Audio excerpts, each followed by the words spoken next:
Welcome to the Society Hub podcast series at the School for Business and Society at the University of York. Today, we are delighted to welcome Dr. Alice Maynard, Director of Future Inclusion. Dr. Maynard has worked in leadership roles, including diversity and inclusion, for over 30 years. She first graduated from York, gained an MBA from Ashridge, a DBA from Cranfield, and was awarded an honorary doctorate by York in 2015, and in the same year received a CBE. As a director, Alice runs her own business, Future Inclusion, coaching leaders and advising on inclusion, and has several non-executive roles in public sector bodies.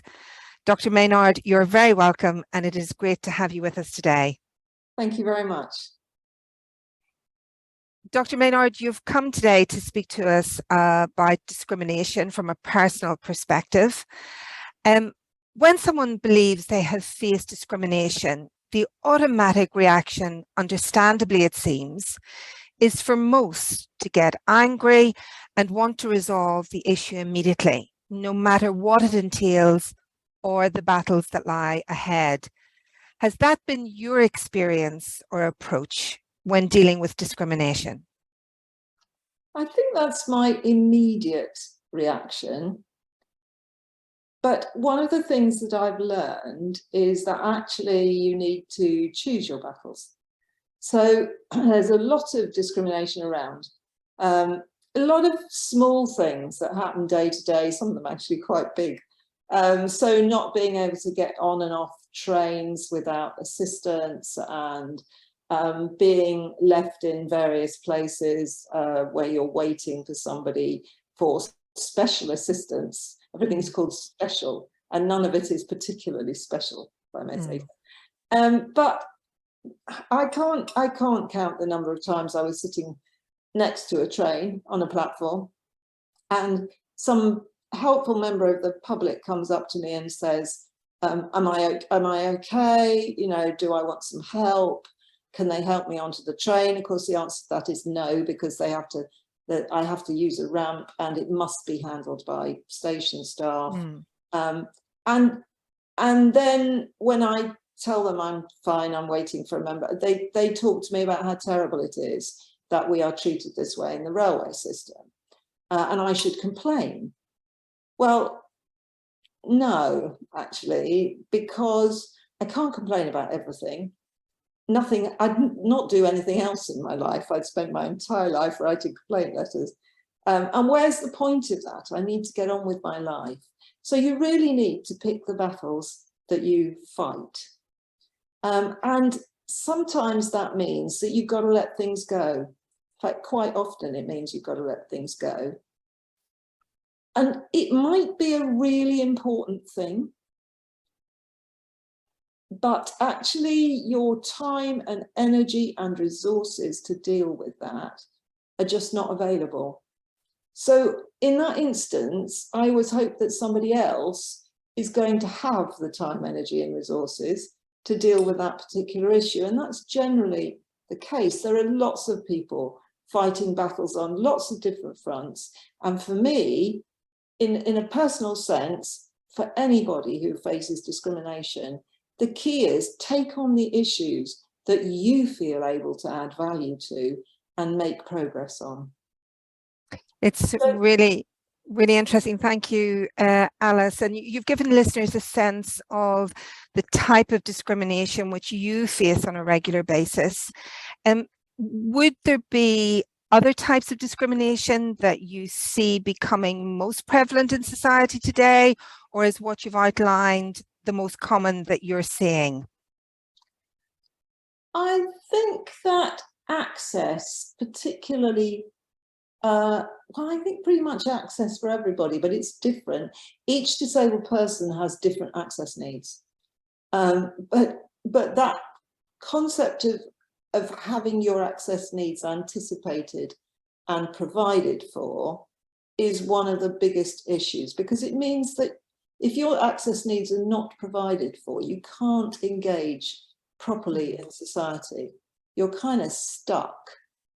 So, you know, if I it used to be the case that actually you pretty much couldn't get on a train at all, just to harp on with trains, because if you look at my profile, I used to work in the railway.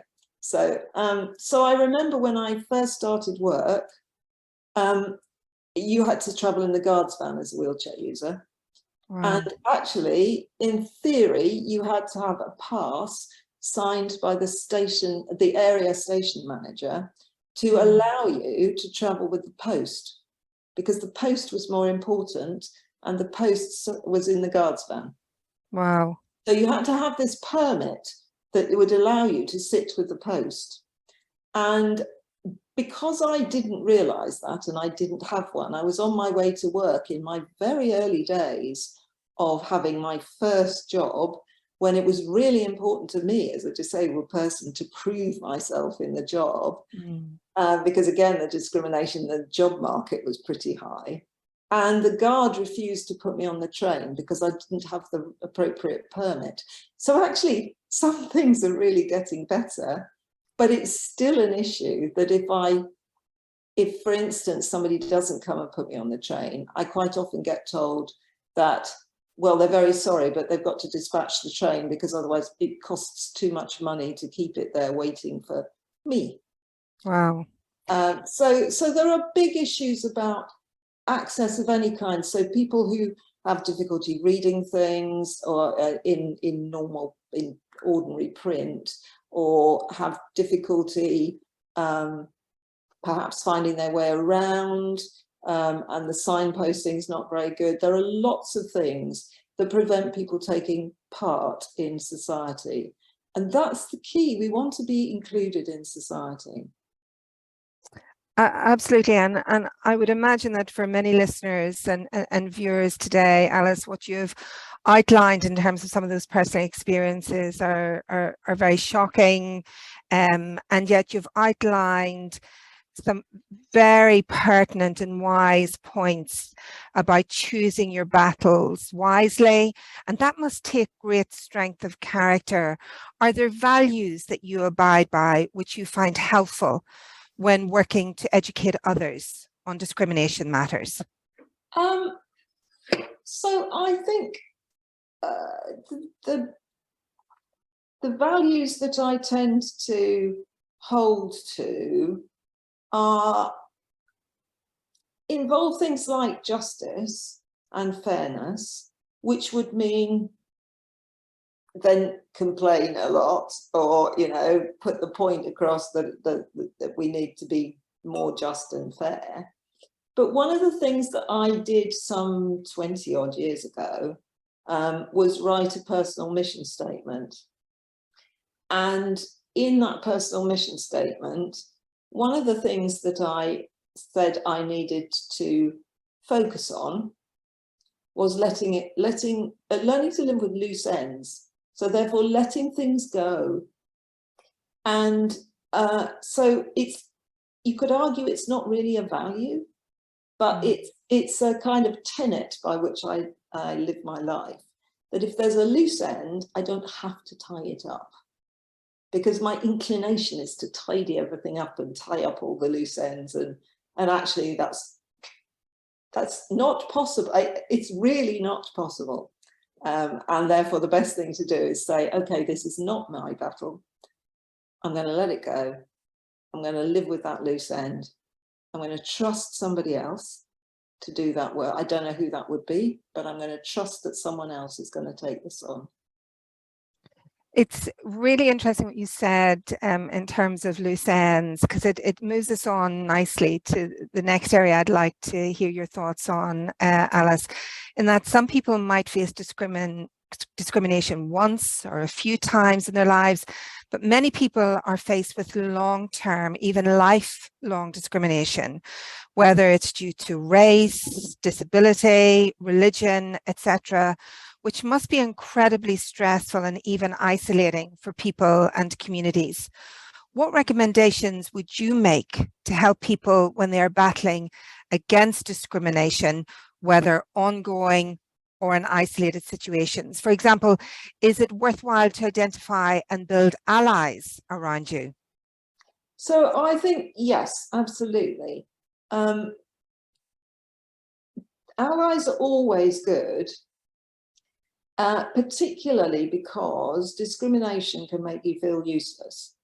And so the allies who tell you you are definitely not useless, and those and people you can trust, they're like precious gemstones. They're like a sparkling gemstone in the middle of a heap of coal, really.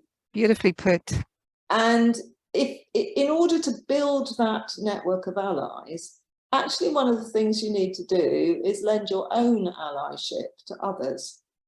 And that might not always be the same people. So quite often, yes, you have mutual friends or, you know, colleagues who support you and are really positive about you. But actually, it's that kind of what goes around comes around. So I think thinking about how you can ally with other people to support them. I don't mean necessarily lending them your time, but it's that sense of being positive and praising people where praise is due and so on, and telling people what their really good qualities are, because most people don't recognize their own positive qualities, in my experience. So actually helping people to see their positive qualities is really quite important. And I think that actually helps you hear what your own allies are saying about you, because you start to open your eyes to the positives.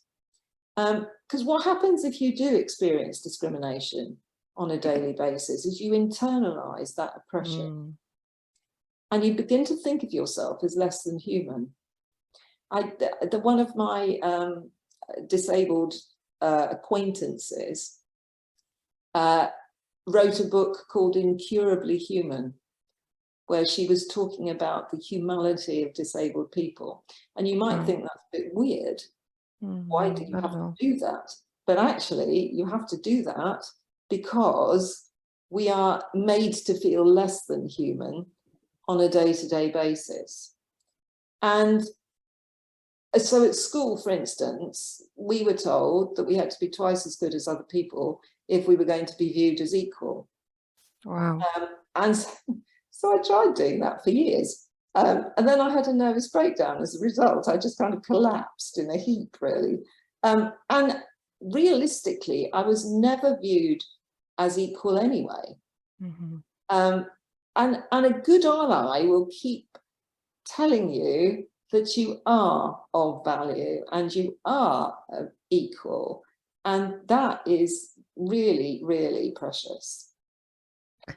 Thank you, Alice. It's just, I could listen to you speak for a long time on those very important points, not just seeking out allies, but being an ally to other, being positive, but how you articulate the need that raising our thinking beyond, because this is about making people feel human when many situations that you've been raising really dehumanize, which is it really focuses the mind on this particular topic.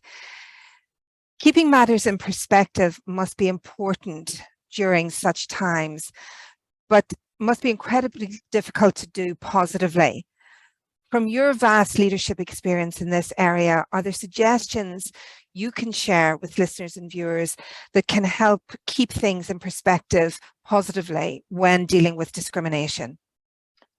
Yeah, I think so. One of the things that it's really helpful to do, and I am relatively, well, I'm better at this than I used to be, but I'm still a bit dodgy, is to keep a list of your achievements and keep a note of the positive feedback that you get from people.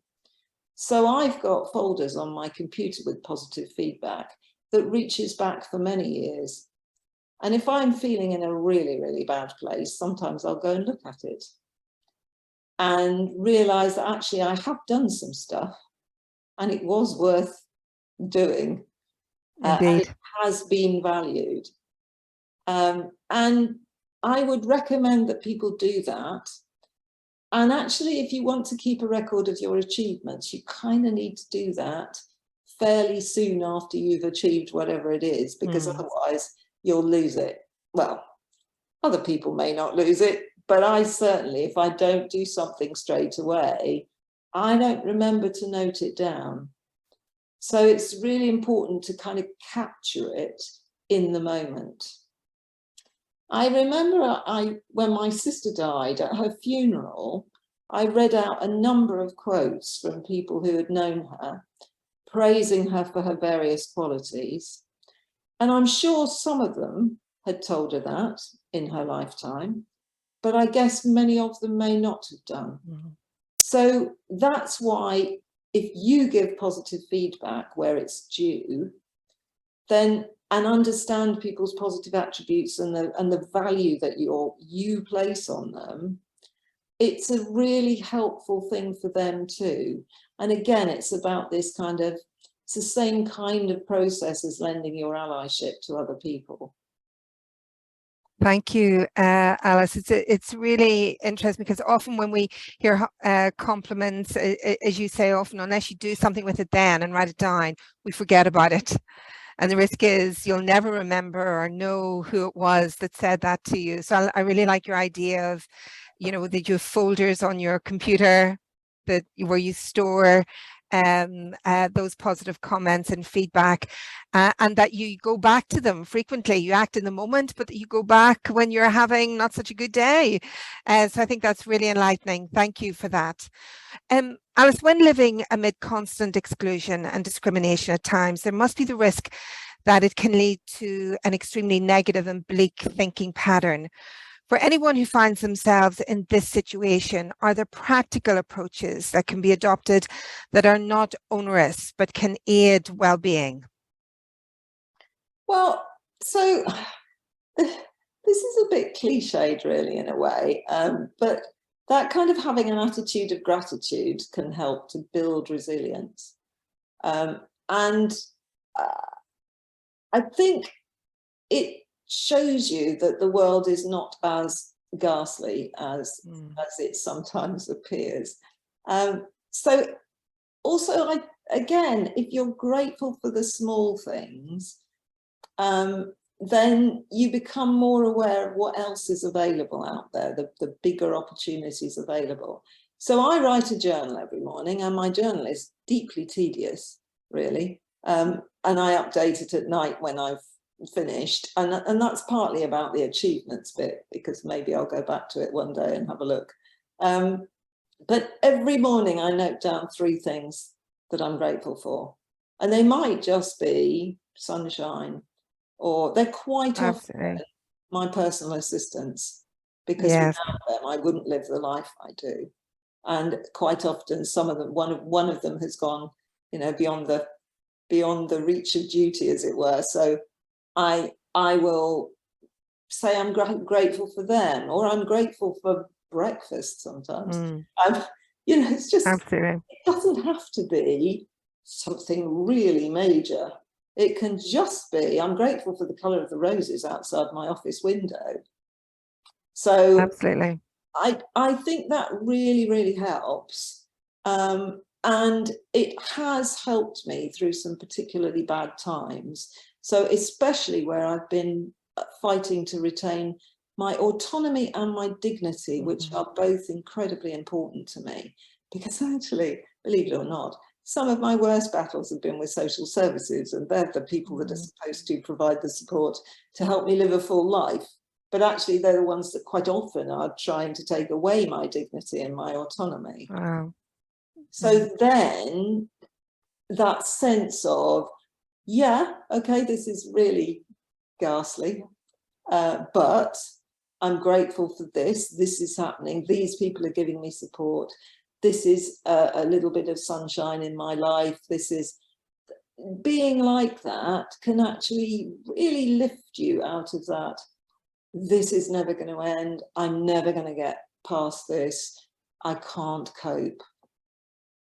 Thank you, Alice. And I was really struck by what you said there, that in engaging with a journal each morning or each day, it's often what some would perceive as little things, but are not. They're really big things.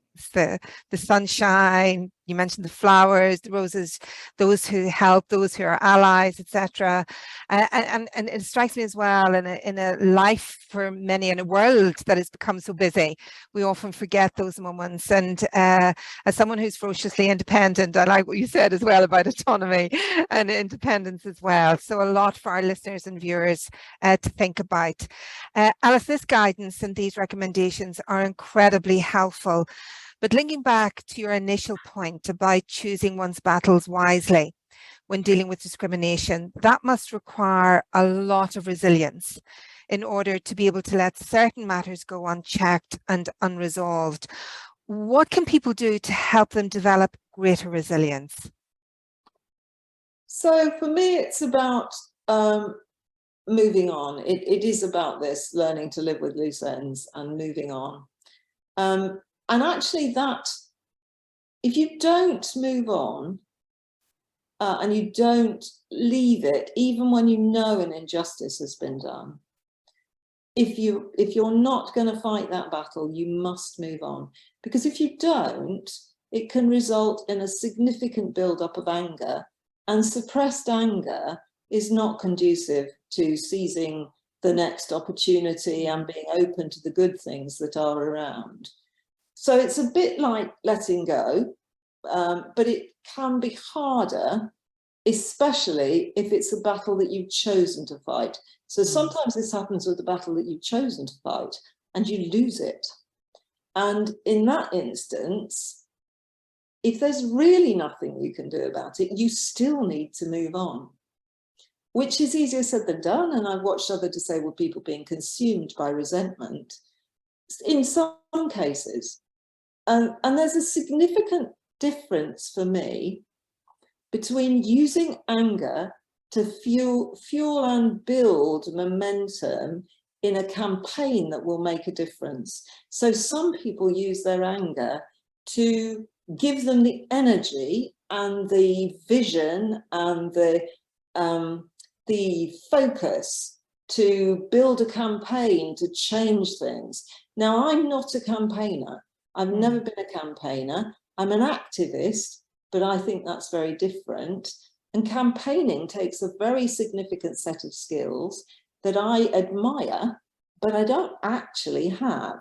So when I lose a battle, I choose to move on. And there are still, actually, it's not always that easy, because there are still a few things that have happened to be years ago where I can still feel myself smarting with anger at the injustice of it and the way it limited my potential and the opportunities I could enjoy. So then I just have to look again at what opportunities have I enjoyed instead. So sometimes where I've derailed from a career because I've found that I faced significant discrimination, actually that's opened up opportunities to do the kind of stuff I'm doing now, which is amazing. And it's an amazing privilege to work where I work at the moment, for instance. So one of the things I like to do, well, I try to do when I have to move on, is to look at, okay, I lost that battle. What could I have done in the circumstances that might have made the difference to achieving my outcome and not achieving my outcome? And there's usually something. So there's something I could have said or not said, something I could have done or not done. And if I can find something that I could do differently, I will resolve to do it differently next time. But in the meantime, I think it's really important for people who have lost a battle and who don't want to set up a campaign and, really engage with that issue on a longer term basis, just move on, look for the next opportunity and seize it. And that's what you've shared today, particularly in those last few moments, articulates some key values. Would you encourage others to think about key values in their lives when dealing with discrimination? Yes, I would, absolutely. I mean, I would encourage everybody to write a personal mission statement. There are lots of ways of doing this. And if you just Google personal mission statement, you can get a whole load of different formats that you might choose to do it in. But I would encourage people to do that. Think deeply about what your values are. What are your principles by which you want to live? What are your weaknesses and strengths? How do you want to deal with them? What kind of person would you like to be? And just keep that in mind. Mine's on my wall, and I've shared it with a number of friends so that they can hold me to it if I start not living with loose ends. They'll nudge me, and that actually really helps you. I think it's really helped me to just hang on in there. And in fact, I wrote it encouraged by my coach when I had been very, very significantly bullied in one of my jobs. Wow. And I was really reduced in self-esteem. I was looking for another job, but I couldn't get one because I was so down that I couldn't put myself across in a positive way.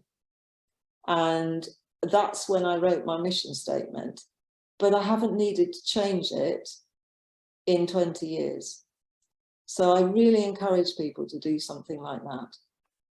It's really helpful, Alice. As I said, I could listen to you for much longer than unfortunately we have time today. But what really resonates is what you've said around drawing out from difficult situations. What are the values? What do you want? Principles that you won't let go of? And you also said something really key there about sharing it with someone whom you trust, or more than one individual perhaps, who can hold you to that, particularly around loose ends, etc., and moving on. So really enlightening, Alice, thank you. As part of the ethos of the Society Hub podcast series, we ask all speakers to contribute a free resource to listeners and viewers that can help them learn more about the matters that you've discussed today. What can you tell listeners about your free resources that you're offering today, Alice, please? So people are welcome to go to my company website. There's a bit there that might be helpful, but in particular, I've written a number of articles on my personal LinkedIn profile, and if you can share a link with people, that would be really helpful. Absolutely. So I think that probably is quite a helpful thing, because a lot of my articles talk about tussling with discrimination. And some of them I'm in the middle of the process when I've written them, and it's about how do I want to deal with this, how is it impacting me, and what am I going to do about it. And I like to draw a leadership lesson from it. So most of the articles will talk about a leadership lesson that comes from out of that as well. Excellent. That's incredibly generous, Alice. Thank you so much. And we'll make all of those links to your LinkedIn account where people can avail of the articles, and to your website as well. So they'll be available below this podcast recording on our YouTube channel. Thank you very much, Dr. Maynard, for sharing your leadership insights and vast experience of dealing with discrimination. Your personal perspective has made this podcast all the more beneficial.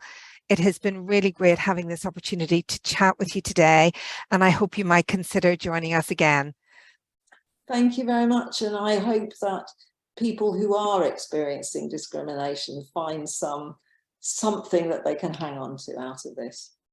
Absolutely, I've no doubt that that will happen. Thank you again to Dr. Maynard and to everyone for listening.